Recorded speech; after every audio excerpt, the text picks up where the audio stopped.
The future of work is an extraordinarily complex, multifaceted topic. It's certainly increasingly the focus of conversations, both in the business world and more broadly in society.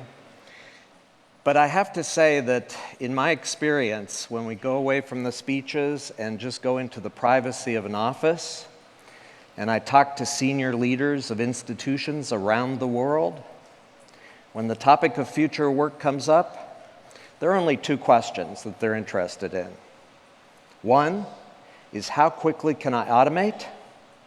And two, how many jobs can I eliminate? Those are the only two questions on the table. And I think it helps to understand why, at least again in my experience, increasingly there is a view of us versus them within our institutions, between the workers and the leaders. They have an understanding that after the speeches are over, the only question is, how quickly can we automate? And it fosters a culture of fear. There is increasing fear about whether we're going to have work in the future. And I think the reason that there's such a laser focus on those two topics is that we have built institutions with a culture that I call scalable efficiency. The focus of the culture and the institutional model is, how do we get more efficient? What does it take to cut costs? And how quickly can we cut those costs? And in that scalable efficiency world, that's the focus. And it's how we have defined work in all of our institutions. And I'm going to generalize here, but I think it's generally true that if I look at work in any institution, and I'm not just talking about companies, I'm talking about governments, I'm talking about all large institutions. If I look at work in all those institutions, it has a common element. They're routine tasks that are tightly specified. We're all familiar with the process manual that lays out in great detail every activity and how it needs to be done. It's highly standardized so that it's done in the same efficient way throughout the institution. And it's tightly integrated tasks.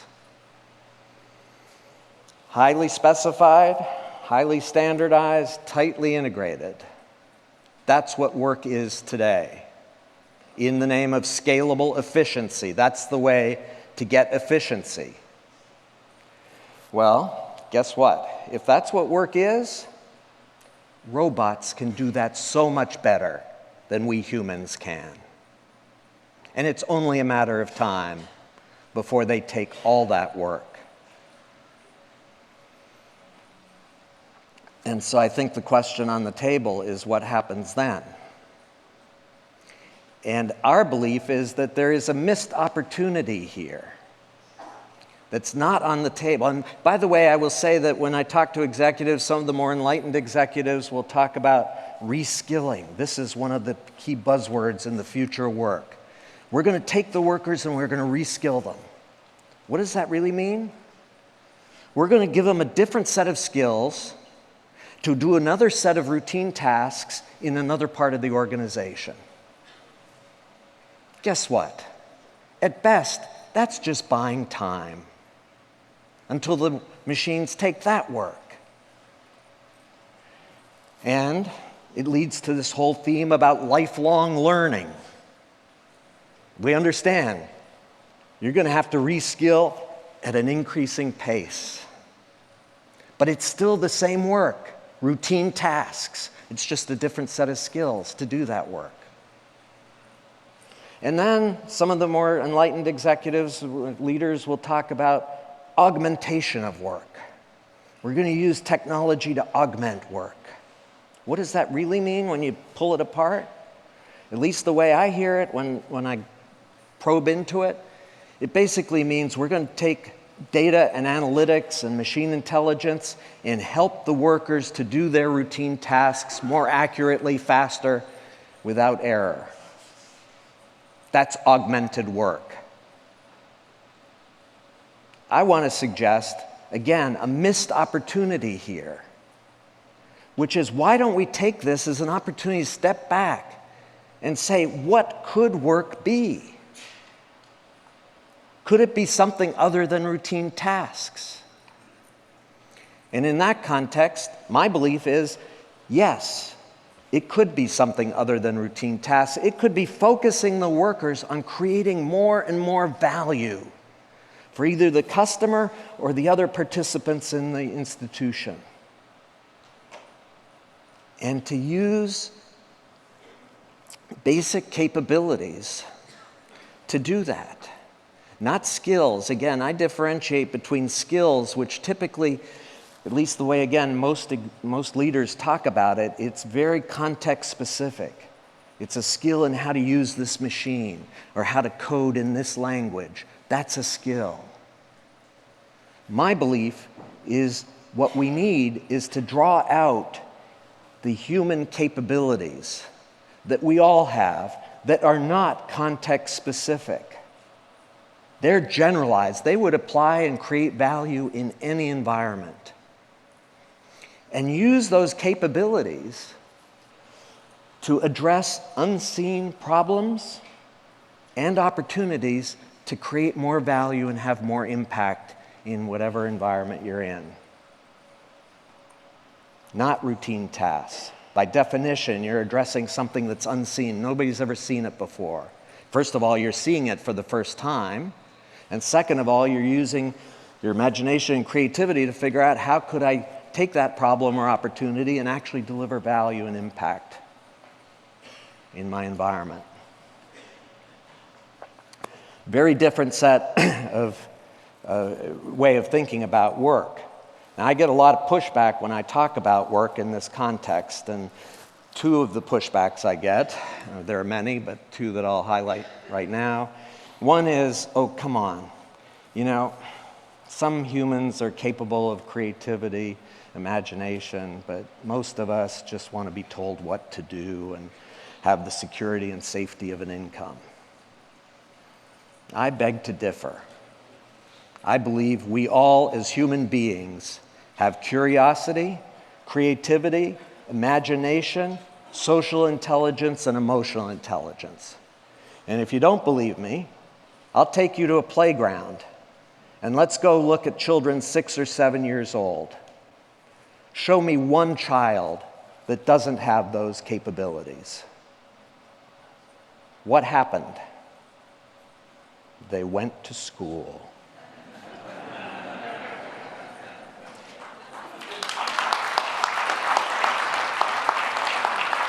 And despite the best efforts of our schools, those capabilities still reside within all of us, waiting to be drawn out and nurtured and encouraged.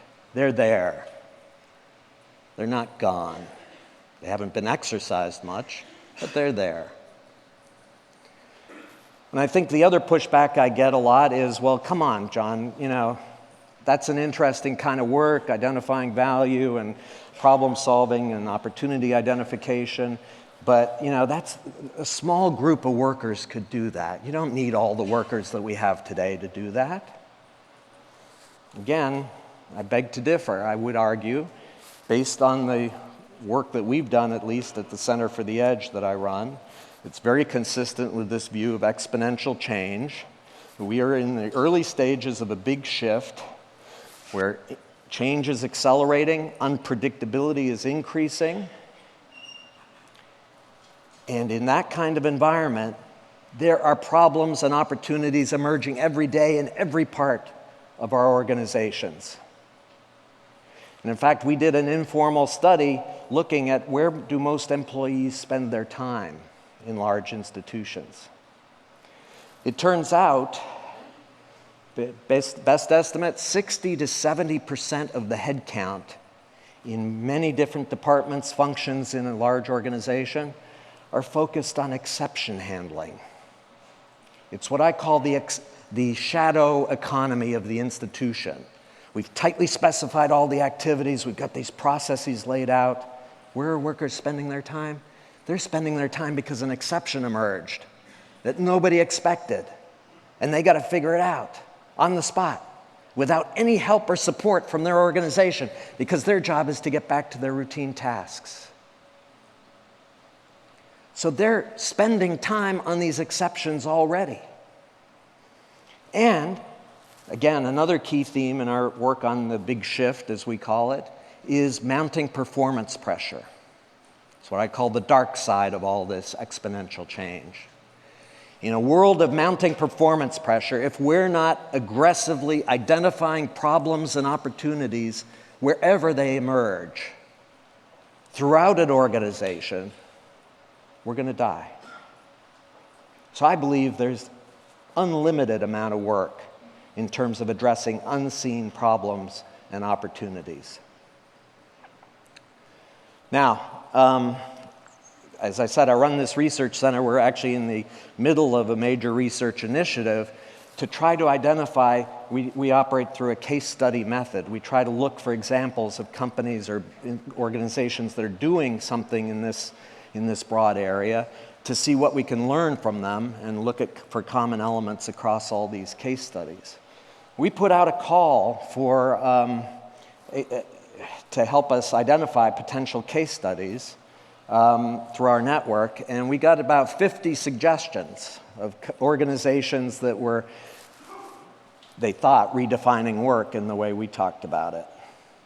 Unfortunately, we couldn't find a single example of a company that in the course of automating work is redefining the work for the workers, keeping them where they are, just redefining the work that they do as the routine tasks get taken over by the machine.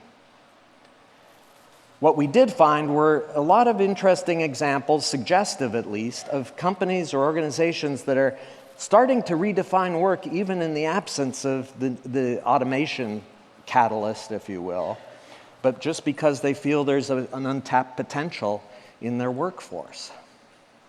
And one of the earliest examples, it's been written about extensively, but I'm going to cite it here because I think it's an early illustration of the opportunity, is what Toyota did in their assembly line operations in their factories. They went into their workers and they said, we're going to redefine your work. Yeah, you have some routine tasks. You still have to do some things to get that car through the assembly line. But your real job is to identify problems and not to wait until after your shift is over to file a problem report. As soon as you find that problem, solve it. And if you can't solve it, we're going to put a pull cord next to your station. You pull that cord and we'll swarm you with a team of people to help you solve that problem. And you'll be a hero for having found a problem that needed to be solved. It redefined the mission of those workers. Passion levels went way up. Now they weren't just cogs in a machine that were doing a task that anybody could do if you just gave them the right skills. They were making a difference. I think it's an illustration. Again, it's not total redefinition. They were still doing routine tasks, but at least it was shifting focus and an emphasis on what's really important here and giving them the permission and the encouragement to actually do those kinds of things, address those problems. Another example, a company, Quest Diagnostics, in the diagnostic lab business. They were running into increasing competitive pressure, and they took their call center operations and they redefined the work for the call center operators and said, first of all, we're going to put you into pods of people. You're not just going to be isolated people answering the phone. We're going to put you in pods so that you can start to problem solve and identify opportunities together to help increase your impact with these customers. These pods have identified a whole series of tools that could be used by the call center operators to increase their effectiveness in addressing customer needs. Major advance in terms of performance. Taking them out of that routine task kind of mindset. Another example, I love it because, well, for many reasons, it's a company called Morningstar. Morningstar is a tomato company. They harvest and process tomatoes, a fairly large business. They harvest and process 25% of California's tomato production and responsible for 40% of the tomato processed products coming from tomatoes in the US. They have a very different mindset around work. The founder of the company has developed this, what he calls self-management approach to work, where his view is the focus is getting each person in the company to identify a personal commercial mission. What's your mission? And then with that mission defined, giving them the latitude to figure out how to deliver against that mission. Every worker. And one of the reasons I like this example is because these are not PhDs, these are not even, college graduates. These are largely manual workers with low education, but they have been given the encouragement to identify problems. One of the workers, factory worker, high school graduate, observed one day that one of the big issues in terms of the quality of the production was that they weren't effectively removing the vines from the tomatoes before they processed them. And he came up with the idea for a machine that could actually do that. And actually, because he had some experience with welding, he actually made one of those machines just to show what it could do. That machine is now in use throughout all their factories. And it's just one example. I'm citing examples because I think they're interesting and make it a little more tangible. But this is being done every day. Maybe not with the same degree of impact as that machine that's now in every factory, but they're problem solving on a daily basis, finding opportunities to create more value. A company that many of you may be familiar with called Koch Industries, a diversified industrial conglomerate in a wide variety of businesses, everything from oil and gas to chemicals to paper processing to cattle raising. I mean, it's a pretty broad spectrum of activity. The CEO of Koch Industries has come up with this way of thinking about work. He calls it market-based management. His ideal is that every worker should view themselves as an entrepreneur. Again, problem solving, opportunity identification daily on the job, in the environment. And it's not entrepreneur in the sense of creating the next unicorn. It's entrepreneur in terms of identifying and addressing needs. And just as one example, I love it again because it's not your traditional worker. In one part of the business, they have cattle ranches. Some cowboys on the cattle ranch were facing the challenge that the herds that they were managing, the herds of cattle, cattle were getting lost. And they were spending a whole lot of time trying to find those lost cattle. One of the cowboys read this article about something called drones. He said, wow, what if we found some drones and had them survey the cattle on an ongoing basis so they could see when cattle were straying and identify that and help us to bring them back? And by the way, they went even further and said, if we put infrared detectors on those drones, we could actually monitor the health of our cattle and start to see illness emerge before anybody else really sees it and address it. Huge productivity improvement on the part of those workers. They were problem solving, identifying opportunities. And again, these are just isolated examples because I think they're really fun and interesting that these are happening on a daily basis in these kinds of organizations. So I think it just illustrates that it can be done. And I would argue it needs to be done. It needs to be done for all our institutions because we are facing increasing pressure. And if we're not creating more and more value, we're going to be marginalized. So this is not just nice to do because it's good for the workers, it keeps them employed. It is an imperative for the institutions. The institutions that don't redefine work in this way are going to be shoved aside. I think one of the interesting things, I've said this a number of occasions, but I started my career with a firm called BCG, Boston Consulting Group. In the early days, this was a long, long time ago, they made their reputation with one chart. It was called the experience curve. And it showed how performance improves in markets and industries over time. Remarkably accurate and predictive. Everything from Japanese beer to toilet paper follows this experience curve. Interesting thing about these experience curves. They are diminishing returns curves. The more experience you get in a market or industry, the longer and harder you have to work to get that next increment of performance improvement. That's stressful. Our belief is if we redefine work in the way that I'm talking about, for the first time we have an opportunity to create accelerating improvement of value, increasing returns curves. That's pretty exciting. So our belief is this is essential for the institution. Don't do this because it's the right thing to do or because it's good for the workers. Do it because it's necessary for the institution to survive and thrive.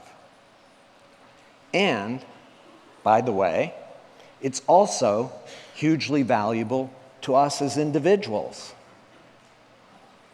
Our belief is for the first time, we're actually going to tap into our unique human capabilities in work and draw those out and create value and have more and more impact. And that will give us real meaning to the work that we do. And we'll finally not be cogs in a machine, but each making a unique contribution on an ongoing basis to the value that's created by the organization. That's a huge opportunity.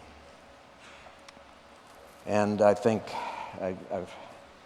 one of my themes in my work is how robots can restore our humanity. That this is actually can be a catalyst. Now, I'm not going to say it's going to happen because, frankly, we are still locked into that scalable efficiency mindset. And the more we get locked into that, the more fear takes over on both sides. And we confront each other, and we go into very dysfunctional behavior. This can go in a very ugly direction. But as an optimist, I'm in Silicon Valley after all, I believe that we have an opportunity that we can't afford to miss. It's an untapped opportunity. And I think ultimately it will create enormous value and lead us to the world of abundance that Singularity is focused on. Abundance not just for the institution, but for us as individuals, and allow us to achieve much more of our human potential. Thank you very much.